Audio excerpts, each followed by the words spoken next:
Olá a todos, como é que estamos?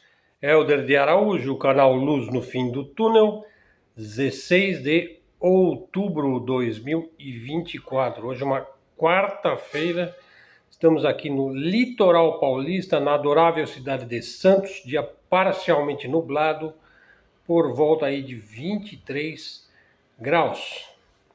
Bom, quero agradecer aqui a alguns dos seguidores e apoiadores do canal, especialmente o Eliezer Moreira, Antônia Costa, Gladstone Mac, Erivelton Rosa, Roberto Gonder e demais apoiadores do canal. O nosso muito obrigado a vocês e continuem a apoiar os nossos esforços aqui de levar conteúdo de qualidade para todos os que são nossos seguidores e apoiadores.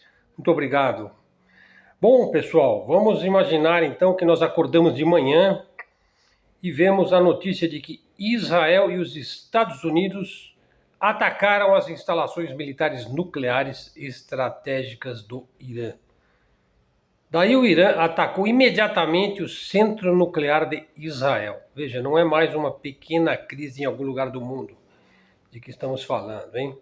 O preço do petróleo vai começar imediatamente a subir, 130, 160, 190, 240, 300 dólares por barril.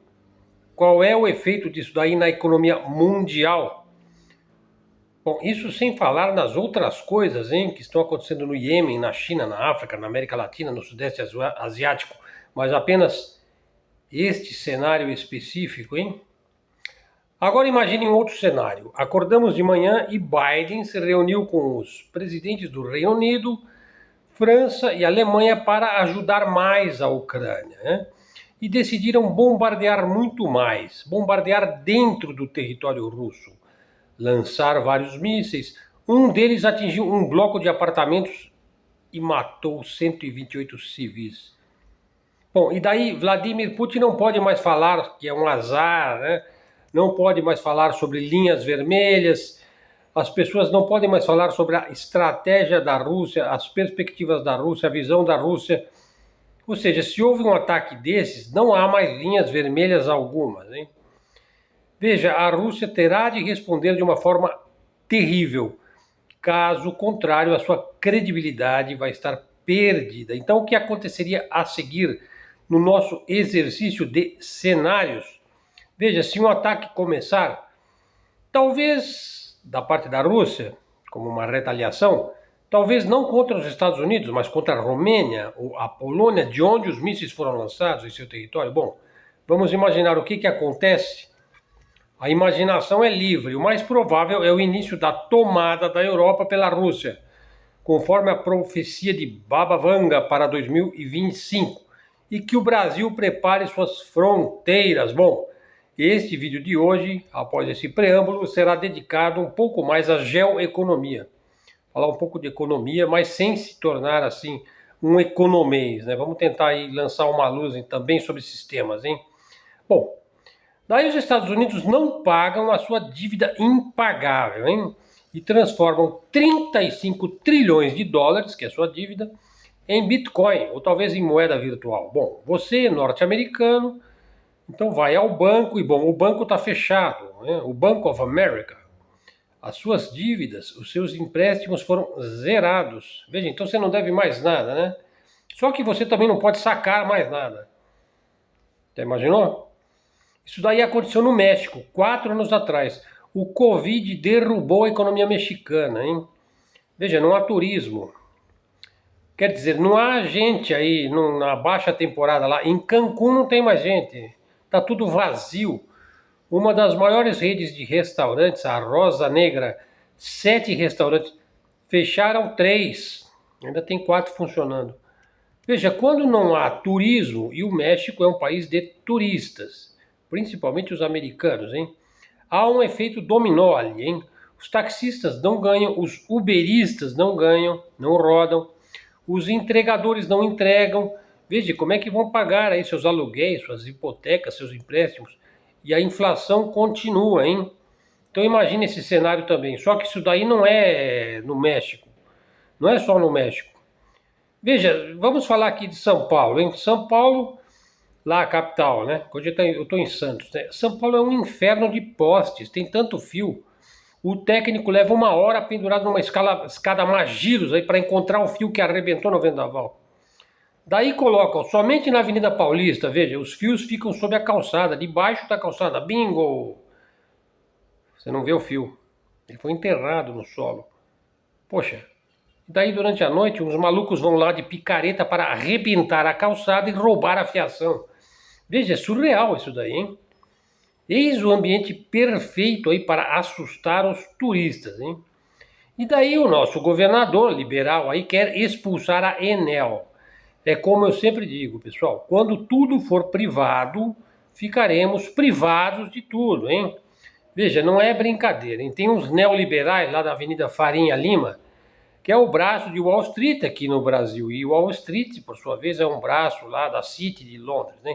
Bom, e esse pessoal aí quer privatizar a água. E pasmem, tem uns mais trumpistas aí, ou camalistas, bom, lá tanto faz, hein? Que querem privatizar a luz. Ora, pergunta, onde é que não se paga a luz? A luz já é privada. Bom, não, ela é do Estado, ela é do governo, mas onde é que não se paga pela luz? Não, eu estou falando da luz do sol. Bom, primeiro eles vão tapar o sol, né?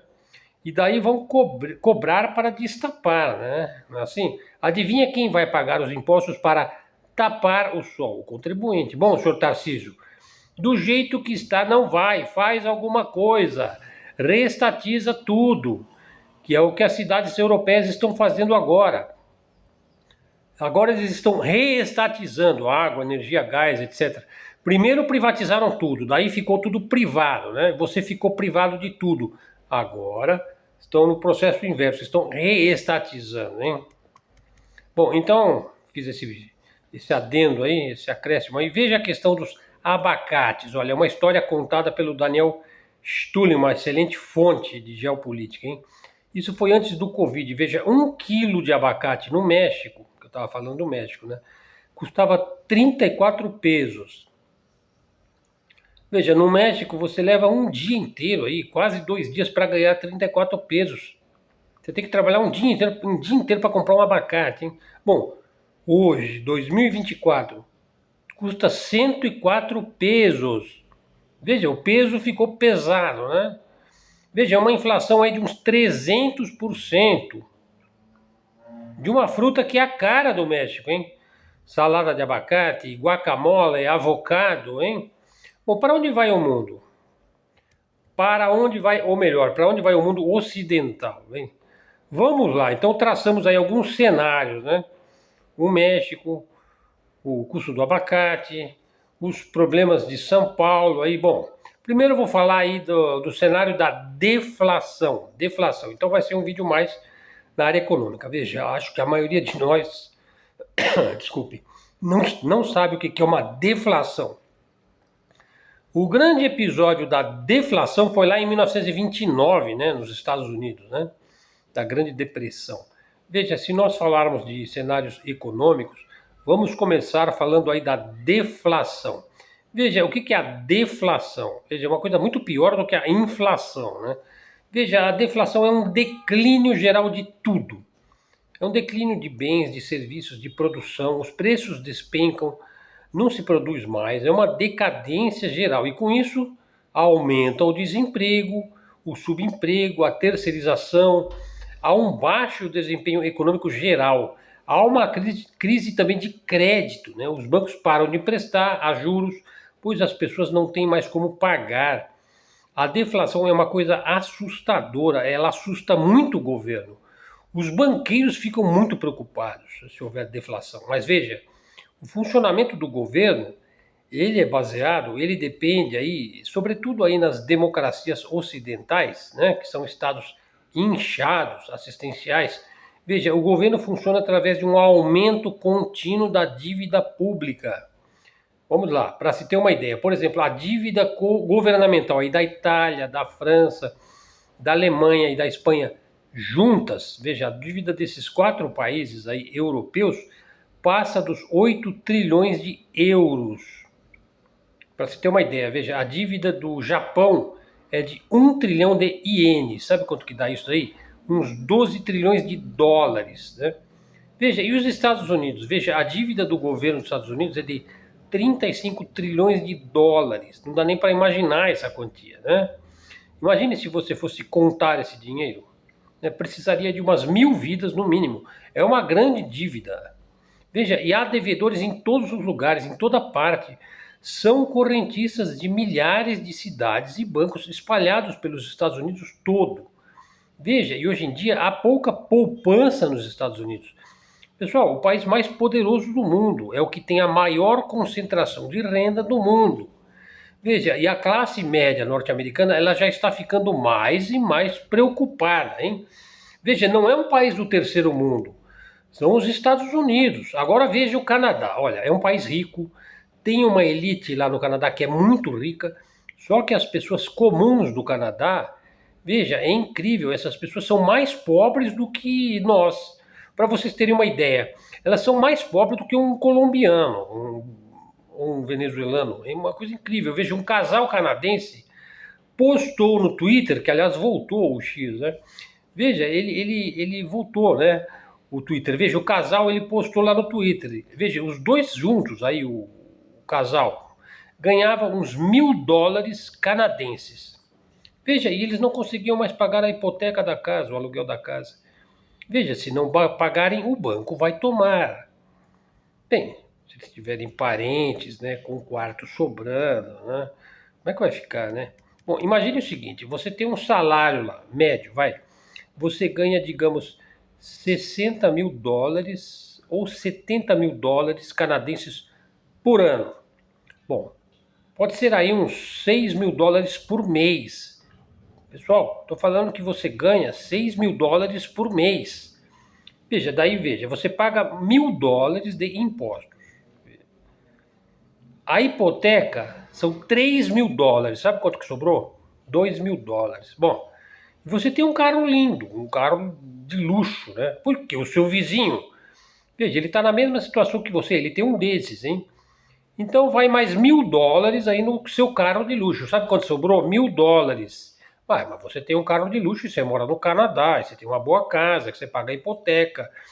Veja, o seguro do carro são US$ 400 por mês. E você tem filho, você tem que comer, você tem que comprar salsinha, óleo, meias, carne, ovos, água quente, etc. A conclusão, você é pobre. Na verdade, você vive numa miséria quase que absoluta. Você vai viver com US$ 600 por mês? Veja, você depende dos outros aí. Alguma bolsa do governo você vai precisar. Veja, a mesma coisa ocorre nos Estados Unidos. Quer dizer, os salários são altos, mas também os custos.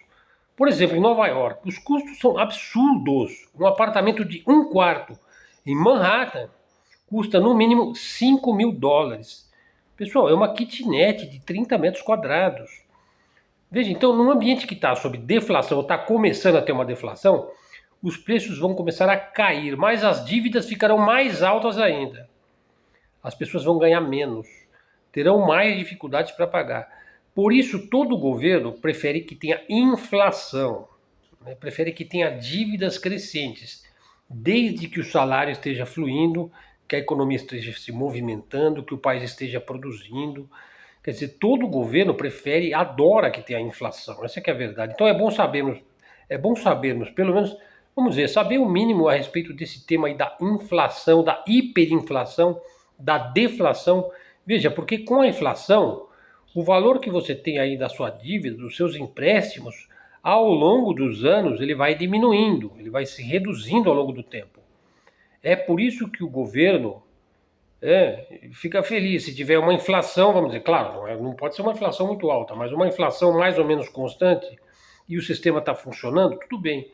E o sistema eleitoral vai funcionar, os políticos vão ficar felizes e tudo mais. Bom, os políticos, então, eles preferem uma dívida crescente. E depois eles vêm com a história, né? Olha, vamos distribuir os lucros, vamos aumentar a pensão, vamos tributar os ricos. Não é assim que eles falam? E todos ficam felizes, como se isso aí pudesse existir para sempre. Bom, nesse modelo, no modelo americano, por exemplo, a inflação ela vai lentamente, muito lentamente, comendo o poder do dólar, né? O governo se beneficia com a inflação, porque ele pode pagar os seus empréstimos com dólares que vão se depreciando por causa da inflação, né? Ou seja, o governo pega dólares que retornam para ele na forma de centavos, né, dos impostos. Ele imprime o que foi embora, né? Então o governo sempre gosta da inflação, né? Já a deflação, veja, aí é uma coisa que atrapalha o plano do governo, né? Qualquer espanhol, canadense, americano, então, em vez de reduzir com o tempo a dívida, numa deflação, com o tempo a dívida aumenta e se estende. É por isso que as nações que devem muito, por exemplo, como os Estados Unidos, o Japão, a Europa, todos os países da Europa devem muito. Claro, não como os Estados Unidos, né? Mas parece que eles já entraram em deflação. Veja, os países lutarão com unhas e dentes contra a deflação. Geralmente, para combater a deflação, os bancos centrais dos países vão imprimir enormes quantidades de dinheiro. Exatamente o que estão fazendo agora, hein? Na Alemanha, sabem que lá nos anos 1920, né, logo após o famoso Tratado de Versalhes, né, assinado lá na França, você precisava, na época da grande inflação lá na Alemanha, isso foi antes do bigodinho, né? Você precisava de 30 quilos aí de dinheiro, de papel colorido que não valia nada para comprar 2 bisnagas de pão, né? Foi uma época terrível. Bom, daí continuando, veja. Se os Estados Unidos eliminarem, vamos dizer, uns trilhões de dólares aí na forma de títulos corporativos, veja, do seu Federal Reserve, bom, eles simplesmente vão imprimir outros trilhões para manter ativa a bolha de títulos corporativos. Vamos explicar melhor. Títulos corporativos são valores emitidos por empresas para captar recursos no mercado financeiro. Então o que acontece? Os investidores eles se emprestam dinheiro em troca de juros. É o que o banco faz, né? E o montante emprestado, veja, aquela quantia que você emprestou, bom, ela continua lá, você continua devendo aquela quantia. O valor investido não diminuiu, mas você paga os juros. Então você empresta, vamos lá, 10 mil dólares e paga, sei lá, 300 reais por mês. Você vai ficar pagando esses 300 por mês aí durante muitos anos, se você não pagar aqueles 10 mil lá, que aquele lá você continua devendo. Então eles vivem dos juros, né? Bom, quero lembrar que hoje existem aí uns 250 trilhões de dólares de dívida. Isso é maior do que toda a economia global, hein? Parece que é um número inventado, né? Mas é um cálculo, veja. A dívida de uma pessoa significa o patrimônio de uma outra pessoa, sobretudo dos banqueiros. Veja, o sistema capitalista, ele funciona aí na base de créditos e débitos, dívidas e lucros, juros, os adimplentes que estão conseguindo pagar, os inadimplentes não estão conseguindo pagar, um ganha, outro perde, um gasta demais, outro investe, por aí vai, né? Bom, é importante entender que a dívida de uma pessoa é o lucro de outra pessoa. Pessoal, isso aí não é marxismo, é contabilidade básica. Se você pedir dinheiro emprestado ao banco, você tem um passivo. E o banco tem um ativo em você, porque o banco está no lucro, graças aos lindos juros que você vai pagar. O banco adora emprestar, porque conta com o pagamento dos juros, hein? Então aí no momento de crise, por exemplo, numa deflação, as pessoas deixam de pagar as suas contas, os seus empréstimos, acabam inadimplentes, o que significa que o banco, ou o credor, quer dizer, a poderosa máfia que te emprestou o dinheiro e que é uma detentora de títulos aí, veja, a máfia dos juros vai perder dinheiro se você não pagar todo mês lá. Quando o valor total da dívida no mundo é baixo, o problema também é baixo. Mas quando é da ordem de 250 trilhões de dívida no mundo, o problema é grande, né? Agora imagine, se os povos não conseguem pagar, digamos, 10% dessa dívida, vai. Quanto que é 10% de 250 trilhões? São 25 trilhões. Os credores vão perder 25 trilhões se 10% das pessoas não conseguirem pagar. Veja, é um problema grande até mesmo para o poderoso Federal Reserve, essa dívida enorme, hein? Bom, qual é o risco disso daí, hein? Veja, o risco é o risco dos bancos irem à falência. O risco aí dos fundos de pensão sumirem no espaço sideral. Veja, quem recebe aposentadoria já recebe, tudo bem. É um fundo velho que está lá, um fundo de pensão velho que está lá sendo depositado todo mês numa conta benefício do vovô, né? Mas se você vai ver a tua pensão daqui a alguns anos, hein? Se você ainda não se aposentou, bom, repare, Reparou que eles já estão dificultando, aumentando a idade do contribuinte de 55 para 60 anos, de 65 para 70, de 70 para 75, para 80. Poxa, imagine, você vai trabalhar de bengala, né? Alguém merece? Veja, se você contribui por 15 anos, 15 anos de contribuição, isso pode desaparecer para sempre se o sistema bancário falir, você está entendendo? Se o sistema entrar em deflação. Pior é se o sistema bancário do Ocidente falir no chamado efeito dominó.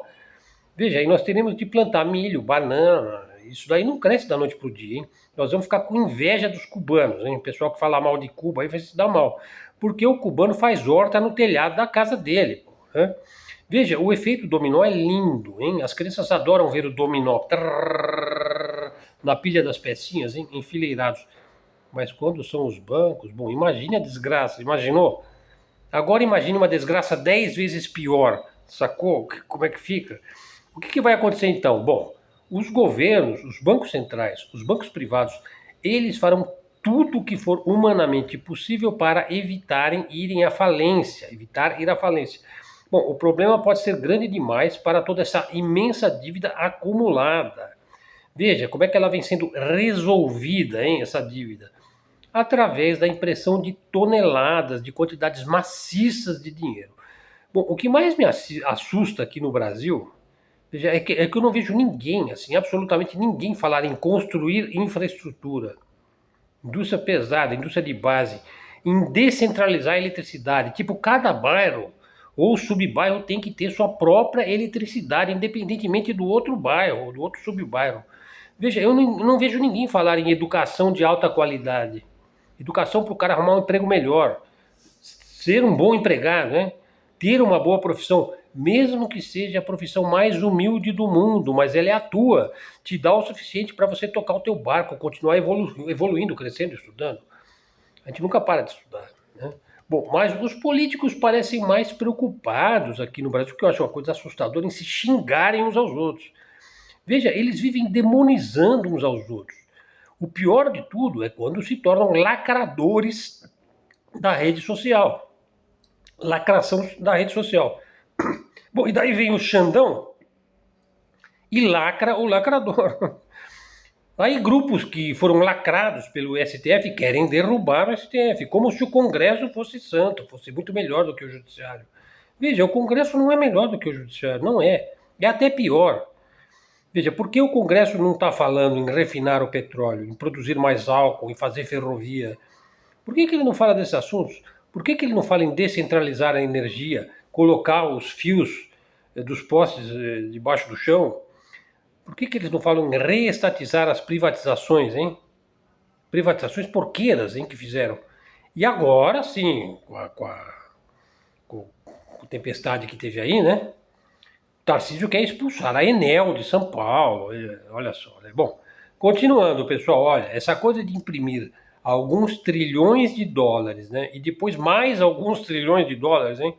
E mais alguns. Bom, eu entendo que se um país não produzir bens, coisas reais, tangíveis, coisas úteis, saudáveis, necessárias, né? Esse país está debaixo da ponte. Ele vai mendigar com o tempo. Até quando os bancos centrais vão repor as dívidas que são impagáveis? Nós não sabemos. O que parece ser uma tendência aí do regime neoliberal que tomou conta aí dos Estados Unidos é que a economia vai diminuir. Quer dizer, então a nossa reflexão é que já está iniciando uma deflação nos Estados Unidos. Os salários vão se contrair, o desemprego vai aumentar. Veja, são números aí que já se fala aí num princípio de grande depressão de 1929. Talvez seja exagero falar isso, né? Espero que seja, né? Veja, se o consumidor não consumir, se o turismo decair, se a infraestrutura for privatizada, sem métodos, né? Por exemplo, você pode privatizar se você tiver um bom método de parceria aí público-privada, não tiver fiscalização, enfim, se for uma coisa muito bem feita.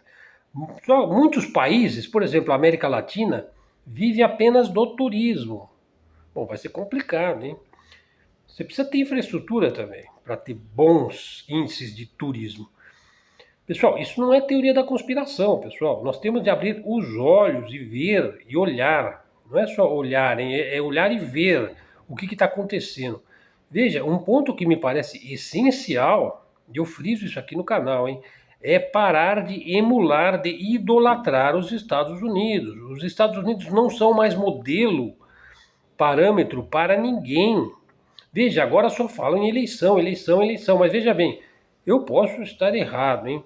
Eu espero que eu esteja errado, mas eu acho que eu não estou. Olha, se os gringos elegerem o Trump, talvez eu esteja errado, a decadência dos Estados Unidos vai ser maior, vocês estão entendendo?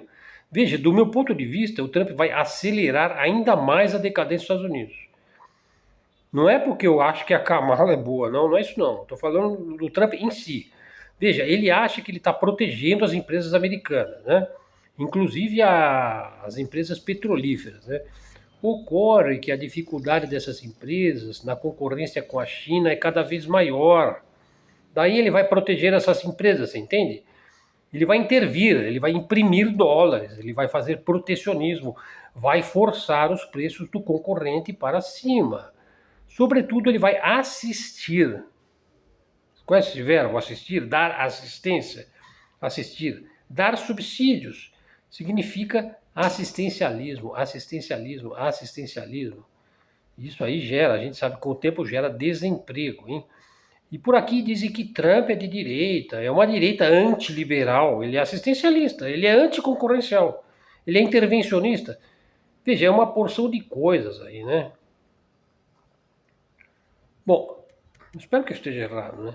Se nós percebermos bem as coisas à nossa volta, em geral só percebemos as coisas que estão diante de nós, né? A nossa mão, veja, a gente só percebe o que está debaixo dos nossos olhos. Veja, só que perceber aqui se refere a perceber um pouco mais do que isso, né, do que o que está à mão. Quer dizer, ter uma noção das coisas da política, da economia, da cultura, das comunicações, da geografia, da história, da filosofia, etc. Bom, economia não é algo impossível de entender um tiquinho, vai, qualquer assunto mesmo, a gente precisa entender minimamente um tiquinho que seja, né? Eu acho que no ensino primário, veja, é uma opinião minha, tá? Deveriam ensinar as crianças a gerir, a administrar o seu dinheirinho, hein? A entender o básico do básico do básico sobre educação financeira. Veja, eu nunca tive isso daí. Eu acho que na escola eles deveriam fazer uma olaria para aprender a fazer tijolo, telha, tecelagem, noções de metalurgia, noções de pedreiro, hein? De marceneiro, de serralheiro, saber trocar um sifão, plantar uma pequena horta, tocar um instrumento musical. Veja, aqui no Brasil as escolas, as municipais ainda têm isso, mas você tinha em todas as escolas banda de música, coral. A escola pública tinha isso daí, tinha coreto na praça, na cidadezinha, no Brasil inteiro. Bom, claro, nem precisa dizer, saber escrever, ler, contar, etc, né? Bom, alguns acham que só o sistema Waldorf, o sistema ou escolas muito caras e especiais poderiam ter essas coisas. Bom, eu não sei. Podia também ter muitas pessoas aí que têm ofícios, que têm conhecimentos técnicos, também ensinando essas coisas nas escolas, né? Bom, veja, continuando o assunto, veja, se você tem uma pequena quantia de dinheiro guardado, né? Veja, você não vai querer perder aquele dinheiro, né? Veja, eu conheci uma pessoa, hein? Já falecida, ele tinha uma mala de dinheiro cheia de dólares. Não, e não era assim nota de $1. Era nota de $10, de $50, de $100 no telhado da casa dele. E bem, era assim, com laje, né? No telhado. Então a mala ficava em cima da laje, abaixo da telha, né? Bom, esse indivíduo ele esqueceu, acho que essa mala lá em cima, ele foi deixando lá, ele foi deixando lá. Veja, quando ele estava no leito de morte, ele contou sobre a mala. E depois ele morreu. Pois bem, daí subiram no telhado e a mala estava lá, cheia de mofo. O dinheiro estava todo mofado, estragado mesmo, não se aproveitava mais nada. É uma pena perder tanto dinheiro, né? Apenas porque você não lembrou que o local era úmido, né? Bom, daí surgiram pessoas que guardam. Bom, hoje tem muitos canais, né, que falam sobre dinheiro, sobre segurança, sobre sobrevivencialismo, sobre como cuidar das coisas, por exemplo, guardar num cofre, né? Ou então você pega aquele dinheiro todo e compra ouro, né? Por exemplo, o ouro é muito perfeito, né? Veja, em condições adequadas, o ouro jamais estraga. Veja, ele não enferruja. Se você tem algum dinheiro e há alguma crise global chegando, você vai precisar de alguma estratégia, né? Claro, não vai ser uma estratégia assim do nível Rothschild, né? Veja, os Rothschild, eles fizeram a sua fortuna após a Batalha de Waterloo, na Guerra Napoleônica. O Napoleão perdeu, né? Eles lançaram a desinformação de que o Napoleão tinha vencido a Batalha de Waterloo e estava indo invadir Londres. Os caras estavam desesperados e começaram a vender tudo. E os Rothschild iam comprando os papéis, fizeram esse favor aos londrinos aí de comprarem os seus bens e papéis a preço de banana. E depois o Napoleão perdeu, né? E eles passaram a dominar o Banco da Inglaterra com essa estratégia. Bom, esse tipo de estratégia é para pessoas muito perversas e muito espertas. A esperteza do coisa ruim, né?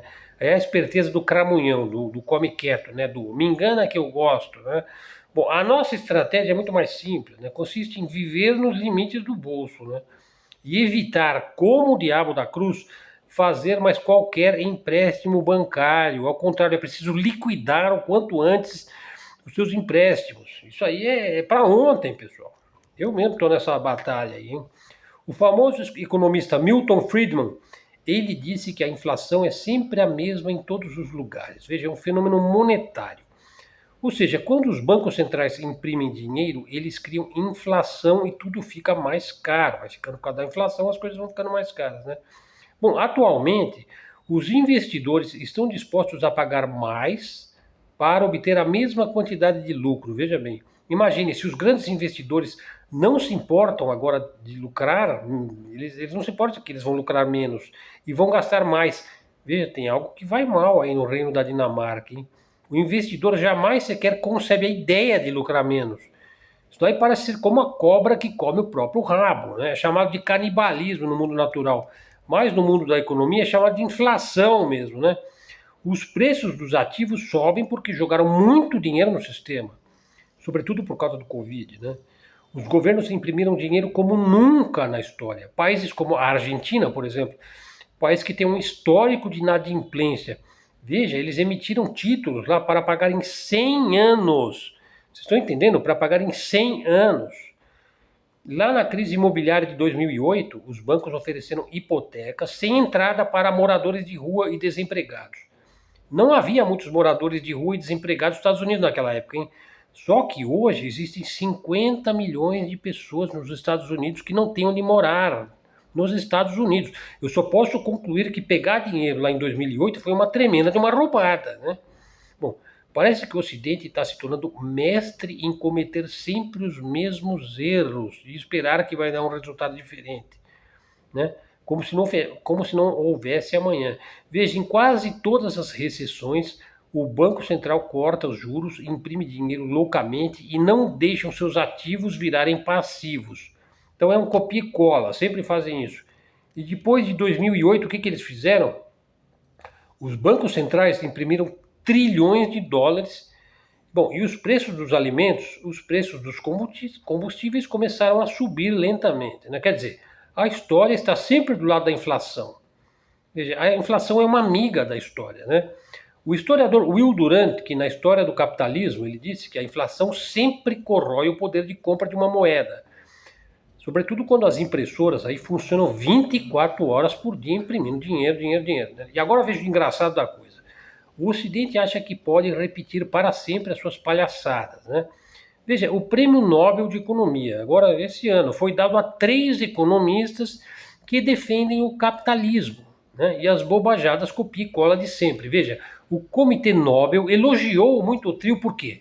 Porque o trio explicou que sociedades com estado de direito precário e instituições que exploram a população não gera crescimento, não geram mudanças para melhor. Katzel, se ganharam o prêmio Nobel, então por que raios alguém pode me explicar? O Estado de Direito segue precário, a tal ordem internacional baseada em regras. Quer dizer, o Estado de Direito segue precário, hein? E as instituições seguem explorando as populações. Então por que deram o prêmio Nobel? Vamos dar o prêmio Nobel aos caras e seguir fazendo as mesmas coisas. Bingo, é? Bom, do ponto de vista aí geopolítico e geoeconômico, e o vídeo de hoje foi mais de economia, né? Mas veja, aí para terminar, olha, se Israel atacar o Irã, e essa talvez seja a política do Ocidente, Isso não vai afetar o preço do petróleo, pessoal? Claro que vai afetar. Pior do que a deflação, hein, que tentamos explicar aqui, é a estagflação. Veja uma coisa que é pior do que a deflação. Veja, aí no caso é a inflação misturada com estagnação. É como se você estivesse num pântano sem uma corda, né, amarrada numa árvore. Bom, você sabe o que você vai fazer se você estiver numa areia movediça? Primeira coisa, você não deve, em hipótese alguma, se mexer. Né? Você está lá de pé. Se você começar a se mexer, você vai afundar. Primeiro, você precisa deitar, abaixar as costas para trás. E daí lentamente você vai tentar deitar na areia movediça, ou seja, você vai precisar levantar as suas pernas para a superfície. Você não vai afundar, porque aquele negócio tem uma certa resistência, né? Daí você vai tentar deitar, ficar na superfície, deitado, e daí você vai começar a se arrastar aos poucos, né? Assim, com os braços, até o seu braço alcançar alguma terra firme. Vejam na internet aí como escapar de uma areia movediça. Bom, na estagflação é mais ou menos assim, hein? É um dos piores cenários imagináveis. Veja, é pior do que o ruim, né? Veja, se essa praga aí dos sionistas espalharem para o Irã, a guerra, e começar a guerra Irã-Israel, vai haver estagflação. A economia pode ficar estagnada por muito tempo. Então esqueça o turismo. Esqueça conhecer o Muro das Lamentações em Israel. Não vai nem mesmo ter jeito de se lamentar lá, hein? Israel vai se desfazer. As empresas médias e pequenas vão entrar em pane. Haverá uma crise política e principalmente social. Pois as pessoas vão se levantar e dizer: ei, prefeito, eu vou tocar a campanha da tua casa, hein? Eu vou ficar lá na tua porta, hein? A tua porta de 5 metros de altura aí do Banco Safra, hein? Eu vou ficar lá acampado, tocando a campainha porque eu tô com fome, hein? Bom, e daí vai começar uma pancadaria geral.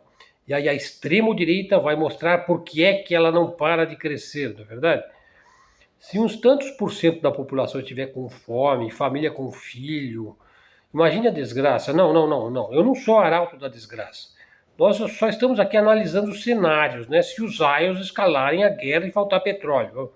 Veja, a única maneira de impedir grandes convulsões sociais, gente metendo fogo no metrô, na casa do governador, na mansão do Elon Musk, né? É baixando o sarrafo nos infelizes. É isso que vai acontecer. Foi um pouco o que houve na Venezuela, né? Causado em boa parte pelas políticas americanas de sanções e de estragar o preço do petróleo por lá, né? Mas vocês viram a bagaça que virou o país, né? E a Venezuela, quando ela estava na Rua da Amargura, sabe o que ela fez? Eles investiram em narcotráfico, em produzir e vender drogas, pois as drogas são o lubrificante da economia mundial. O sistema financeirista em curso depende muito da grande lavagem de dinheiro que vem da venda das drogas. Bom, eu vou ainda terminar o vídeo. A última parte, pessoal, para terminar, veja. Os Estados Unidos parece que estão entrando numa espiral de estagflação. Veja, já são várias dezenas de milhões de necessitados nos Estados Unidos. Veja, é uma superpotência, o país que mais tem bilionários no mundo. Pode fazer uma conta aí, veja, cada vez que aparece mais um bilionário na lista da Forbes, aí pode ser mais uns 500 mil, pode pôr 500 mil aí que passa para a classe baixa. É batata. Aparece mais um bilionário, pode pôr mais 500 mil pessoas que vão para a Rua da Amargura. Isso não é marxismo, pessoal. É a simples realidade. Os números dizem isso daí.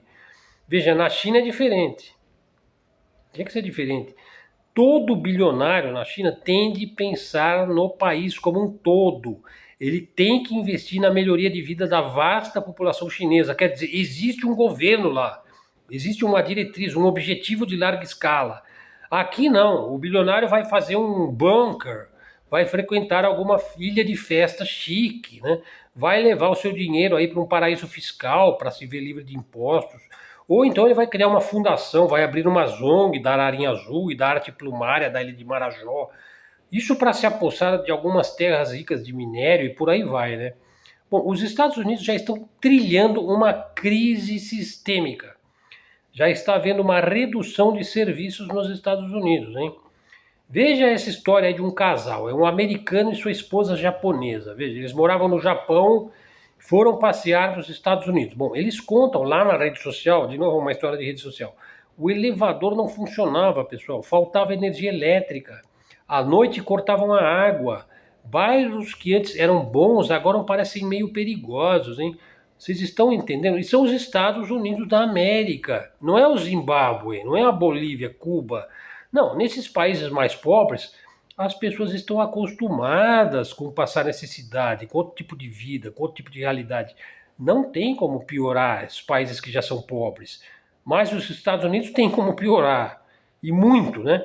Essa situação de ir ficando pior aconteceu muito na União Soviética, né, nos anos 80.